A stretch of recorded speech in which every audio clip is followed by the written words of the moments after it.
Hello students, कैसे हैं? आशा करते हैं आप लोग अच्छे होंगे। हम भी अच्छे हैं।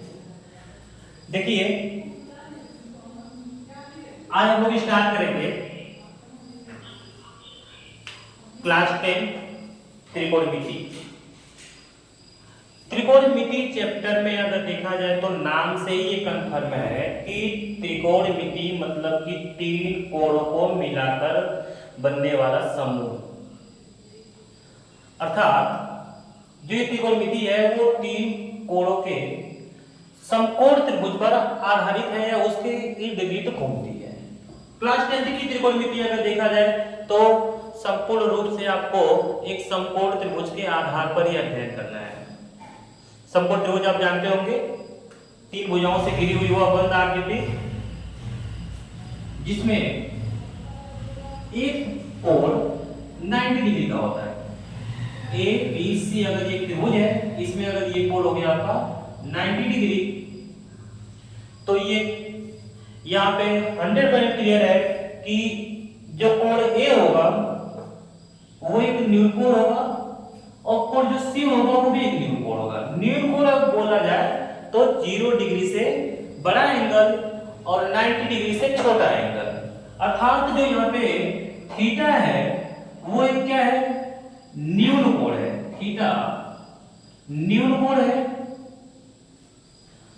और ये जो थीटा है वो greater than 0 degree and less than 90 degree,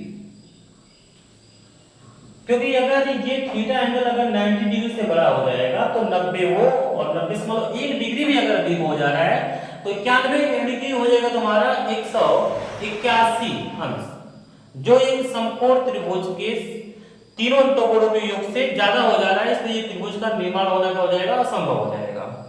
इसलिए अगर ये 90 हो गया तो ये एंगल भी 90 से छोटा होना चाहिए और ये भी 90 से क्या होना चाहिए, छोटा होना चाहिए।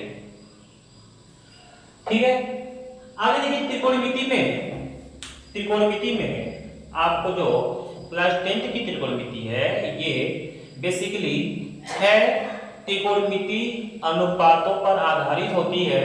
जो 6 त्रिकोणमिति अनुपात मैं यहाँ लिख रहा हूँ, जो क्रमशः आप देखिएगा। पहला कौन सा अनुपात है? पहला जो आपका है वो है साइन थीटा, जिसका हिंदी नाम होता है ज्या।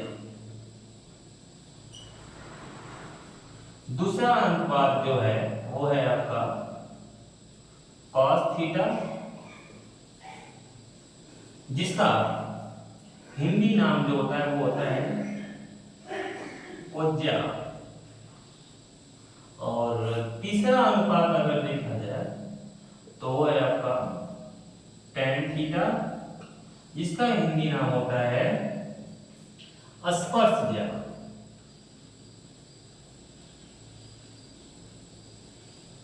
और चौथा नाम अगर देखा जाए तो चौथा नाम है आपका काट थीटा, जिसका हिंदी नाम होता है कोटि स्पर्शज्या। कोटि स्पर्शज्या। और पांचवा देखा जाए तो वो है आपका सेक थीटा, जिसको हम लोग बोलते हैं इसका व्युत्क्रम यानी कि व्युत्क्रम कोज्या। व्युत्क्रम कोज्या। और छठवां अगर देखा जाए तो छठवां आपका है कोसेक थीटा, जिसको हम लोग बोलेंगे व्युत्क्रम ज्या।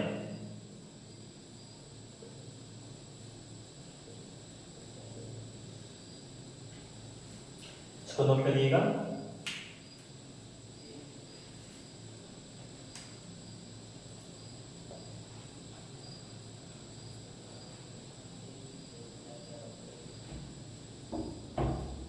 आगे देखिएगा,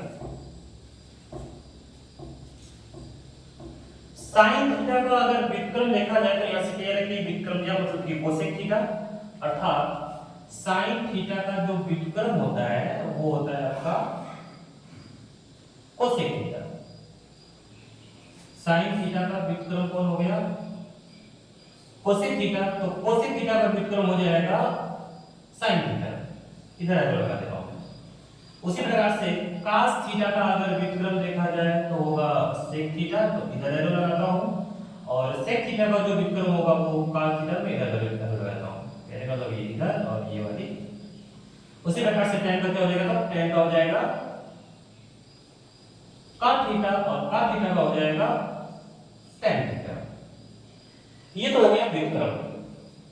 साइन का अगर व्युत्क्रम देखा जाए तो साइन का व्युत्क्रम कोसेक थीटा और कोसेक का व्युत्क्रम साइन थीटा। cos का अगर व्युत्क्रम देखा जाए तो cos का व्युत्क्रम sec थीटा और sec का व्युत्क्रम हो जाएगा cos थीटा। इसी प्रकार tan थीटा का व्युत्क्रम हो जाएगा cos थीटा और cos थीटा का व्युत्क्रम हो जाएगा tan थीटा। लेकिन यहां पे अगर बात किया जाए कि sin थीटा का परिवर्त क्या होता है, कभी कभी दिक्कत होती है इसमें कि भाई sin थीटा उसमें नहीं पाते कि कोसेक थीटा में बदले या cos में बदले। तो sin का व्युत्क्रम पूछा जाए तो कोसेक होता है, लेकिन sin का अगर परिवर्त देखा जाए तो sin का परिवर्त होता है cos थीटा, और cos थीटा का जो परिवर्त होता है वो होता है sin थीटा। इसी प्रकार से tan थीटा का परिवर्त हो जाएगा cos थीटा और cos थीटा का परिवर्त हो जाएगा tan थीटा। तो sec का परिवर्त हो जाएगा कोसेक थीटा और कोसेक का परिवर्त हो जाएगा sec थीटा। तो इसको हम लोग बोल देते हैं कि ये हमारा क्या था, व्युत्क्रम था, और इसको जो हम लोग निकाल रहे हैं, ये जो चीजें निकल रही हैं आपकी, ये चीजें, इसको हम लोग बोल देते हैं ये क्या है, परिवर्त है।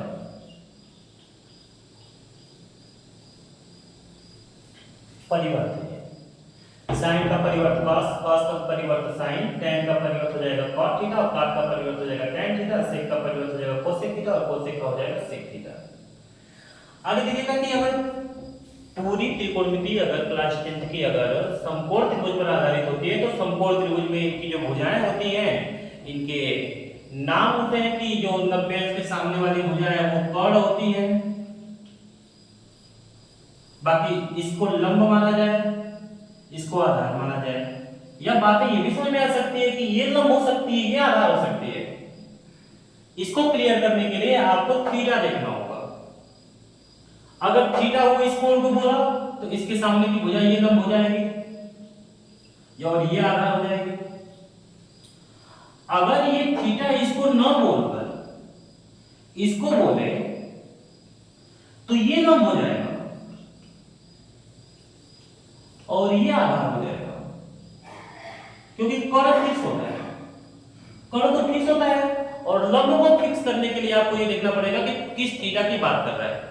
जिस थीटा की बात करेगा उसके सामने की लंब जो बचेगी वो आधार हो जाएगी। तो इस समकोण त्रिभुज की इन भुजाओं को देखते हुए इन भुजाओं का क्रमशः अनुपात लिया गया तो इनसे रिलेटेड है, और वो रिलेशन किस प्रकार से इसको हम लोग देखते हैं कैसे है। देखिए इसको,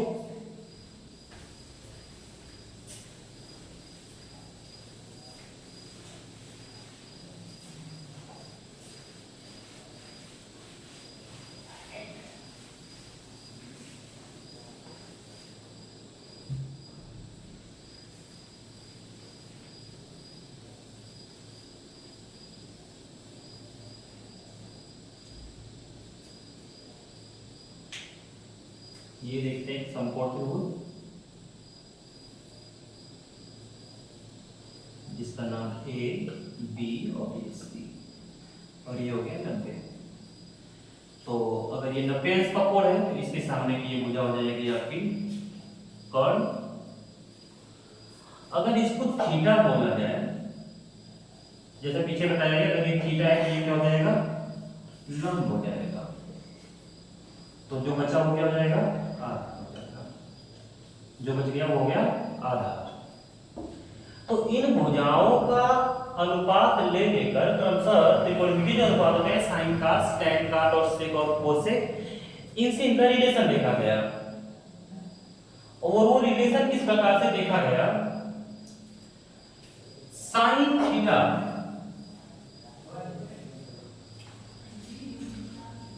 और cos थीटा और tan थीटा का ही आपको रिलेशन याद करना है, बाकी आसान हो जाएगा याद करना।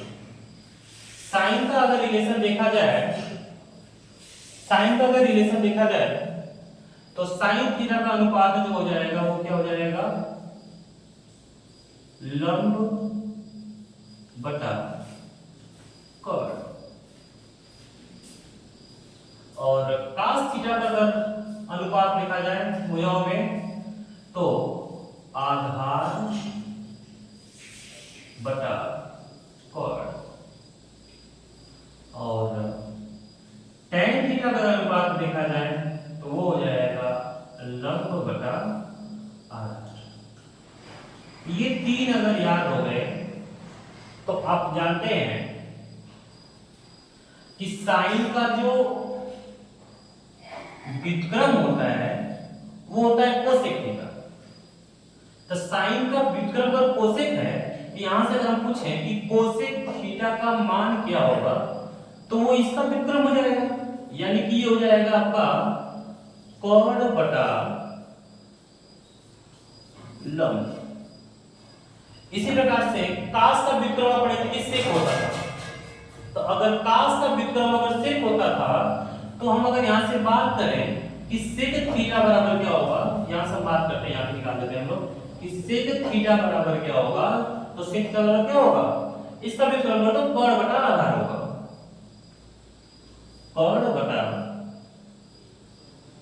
आधार होगा। और tan जो होता है वो cot का व्युत्क्रम होता था, तो cot थीटा का अगर यहां से अनुपात पूछा जाए तो वो अनुपात क्या हो जाएगा, आधार बटा लंब हो जाएगा, आधार बटा लंब।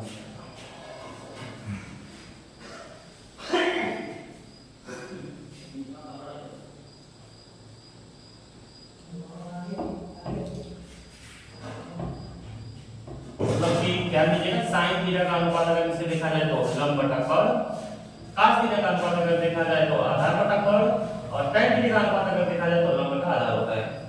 साइन का उल्टा जो होता है वो कोसेक थीटा होता है, तो कोसेक का हो जाएगा इसका लंब बटे कर्ण, तो इसका हो जाएगा कर्ण बटे लंब। और cos थीटा का आधार बटे कर्ण होता है तो सेक का हो जाएगा कर्ण बटे आधार, क्योंकि cos जो होता है सेक का उल्टा होता है। उसी प्रकार से tan थीटा का लंब बटे आधार, तो tan का व्युत्क्रम होता है cot थीटा, तो cot थीटा बराबर हो जाएगा, यहां पे लिखो cot थीटा बराबर हो जाएगा आपका आधार बटा लंब हो जाएगा। अब इससे क्वेश्चन इस प्रकार आते हैं कि वो क्या करता है कि किन्हीं दो हो जाओ किसी भी त्रिकोणमितीय अनुपात ये दे देगा और बाकी सबका पूछेगा। जैसे देखिएगा,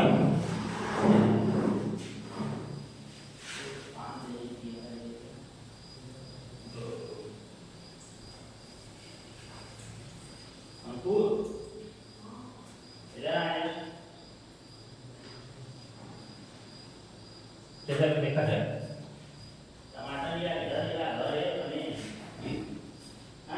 साइन थीटा बराबर कर देते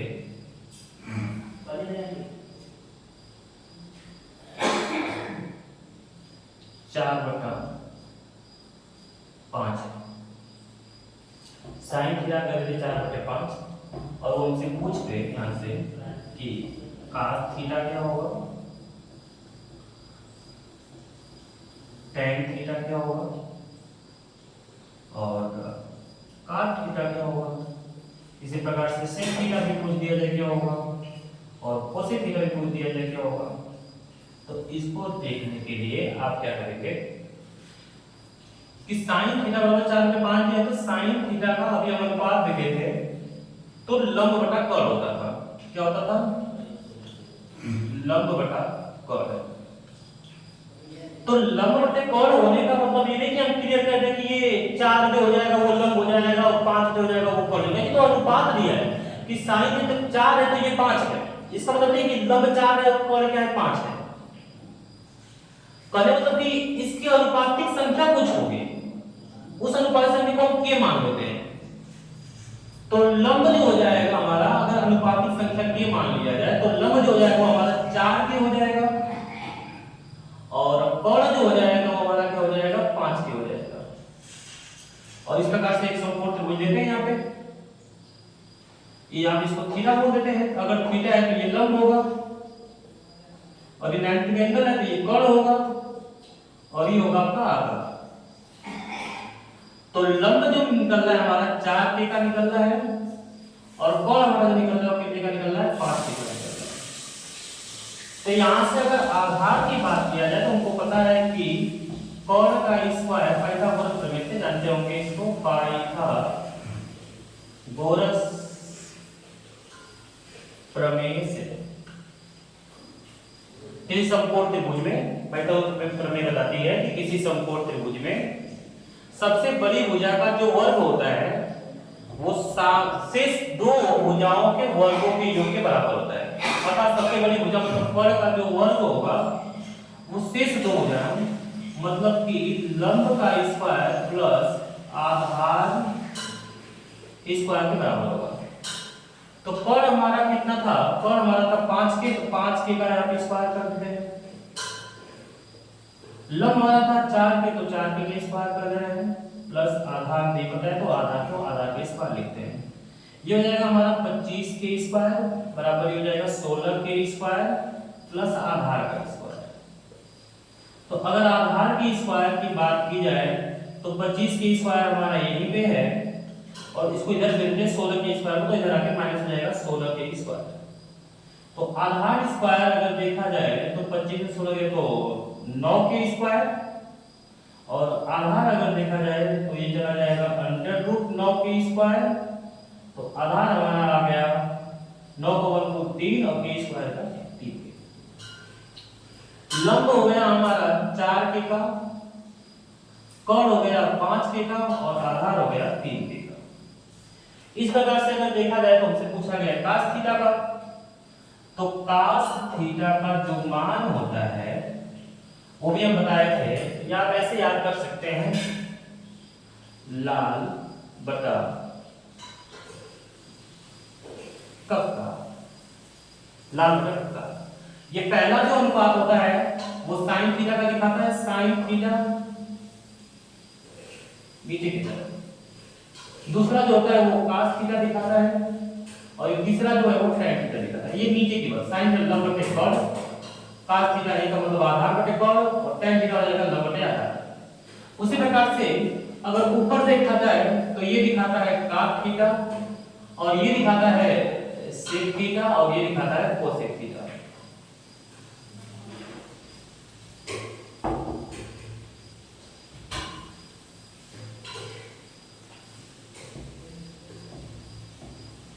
तो आगे देखिए, cos थीटा अगर देखा जाए तो cos थीटा होता है आधार बटा कोण।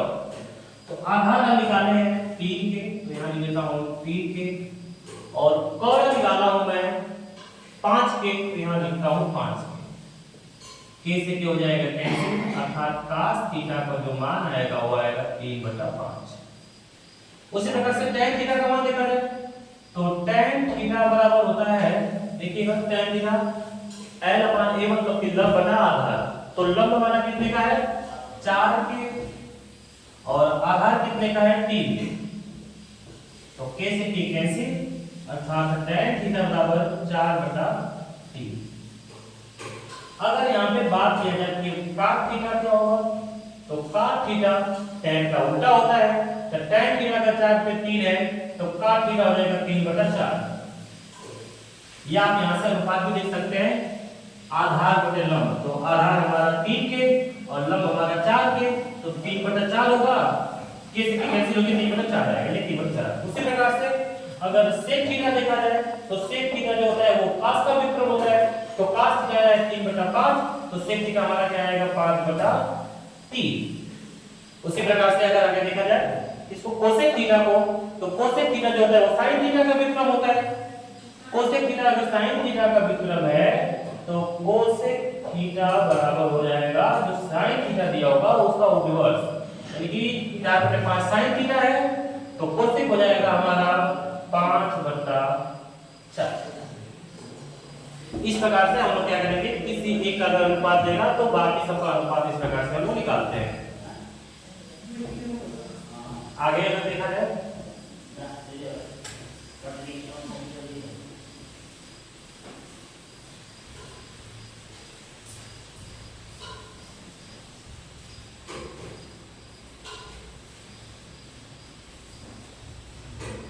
आगे अगर देखा जाए तो इसमें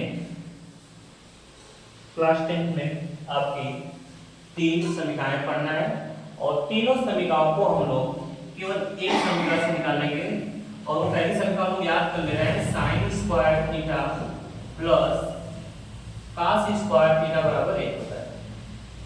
बाकी जो दो समीकरण हैं वो हम इसी की सहायता से निकाल देंगे। एक बार क्या करते हैं कि इन्हीं के दोनों पक्षों में sin स्क्वायर थीटा से भाग कर देते हैं। दोनों पक्षों में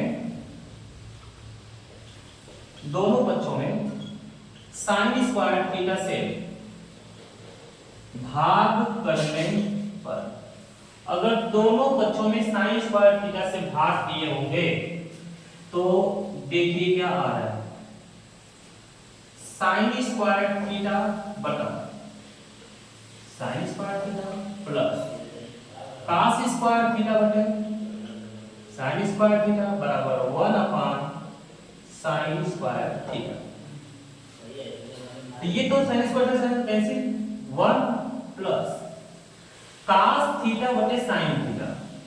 तो इसको आप देखिएगा तो फार्मूले, पहला फार्मूला tan थीटा बराबर होता है आपका sin थीटा बटा cos थीटा।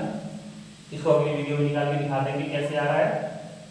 और cot थीटा जो होगा वो होगा आपका cos थीटा बटा sin थीटा। तो यहाँ पे इसका यूज है cot थीटा बराबर cos थीटा बटा sin थीटा है। तो यहाँ पे देखो cos थीटा बटा sin थीटा है लेकिन इसमें स्क्वायर लगा है, इसको मैं ऐसे लिख सकता हूँ cos थीटा बटा sin थीटा और वो अलग अलग स्क्वायर थे तो इस पे होल का स्क्वायर लगा दे रहा हूँ बराबर 1 अपान sin थीटा। इसका जो स्क्वायर था इस पे तो स्क्वायर आप ले सकते हैं, इसका होल का स्क्वायर यहां कर दे रहा हूं। तो 1 तो 1 है प्लस cos थीटा बटे sin थीटा, ये हो जाएगा cot थीटा। इसको मैं लिखता हूं cot थीटा और इस पे स्क्वायर तो स्क्वायर लगेगा cot स्क्वायर थीटा बराबर 1 अपान sin। अभी मैं पीछे आपको बताया था कि जो ये sin थीटा का परिविक्रम होता है वो कोसेक होता है। ये तो sin थीटा का तो विक्रम लिखा गया है, इसको हम लिख सकते हैं कोसेक थीटा, लेकिन इस पे स्क्वायर होने के कारण ये हो जाएगा कोसेक स्क्वायर थीटा। नोट करिए इसको।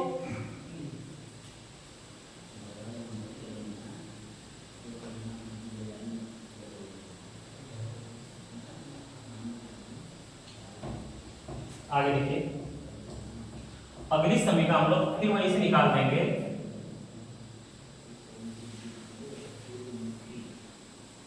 इस प्रकार से कि अभी भाग किए हम दोनों पक्षों में sin स्क्वायर थीटा से, अब हम लोग भाग करेंगे दोनों पक्षों में cos स्क्वायर थीटा से। अगर दोनों पक्षों में cos स्क्वायर थीटा से भाग कर रहे होंगे तो ये हो जाएगा आपका sin स्क्वायर थीटा बटा cos square theta plus cos square theta upon cos square theta और ये हो जाएगा आपका 1 अपान cos स्क्वायर थीटा। अब ये sin square theta upon cos square theta है तो क्या इसको इस प्रकार नहीं लिख सकते हैं कि sin थीटा बटा cos थीटा का होल स्क्वायर। इस पे स्क्वायर था, इस पे स्क्वायर था, मैंने एक ही बार स्क्वायर लगा दिया। ठीक है, आगे देखते हैं प्लस ये तो कैंसिल होके 1 आ गया बराबर इस 1 का स्क्वायर लगा सकते हैं तब भी मान एक आएगा और ये cos स्क्वायर थीटा ऑलरेडी तो मैं इसको ऐसे लिख रहा हूं 1 अपान cos थीटा और इस पे लगाता हूं होल का स्क्वायर। अब अगर देखा जाए तो sin थीटा बटे cos थीटा क्या होता है tan थीटा। इसको मैं लिखूंगा tan थीटा लेकिन इस पे स्क्वायर होने के कारण ये हो जाएगा tan स्क्वायर थीटा प्लस ये हो जाएगा 1 बराबर ये 1 अपान cos थीटा मतलब cos थीटा का व्युत्क्रम बता रहा है। तो cos थीटा का व्युत्क्रम क्या होता है sec थीटा। cos थीटा का व्युत्क्रम क्या होता है भाई sec थीटा होता है। तो इसको मैं लिखता हूं sec थीटा और इस पे स्क्वायर लगा तो हो जाएगा sec स्क्वायर थीटा। ये आपकी हो जाएगी तीसरी समीकरण। ये पहली समीकरण थी, दूसरी भी निकाले थे, तीसरी ये हो गई।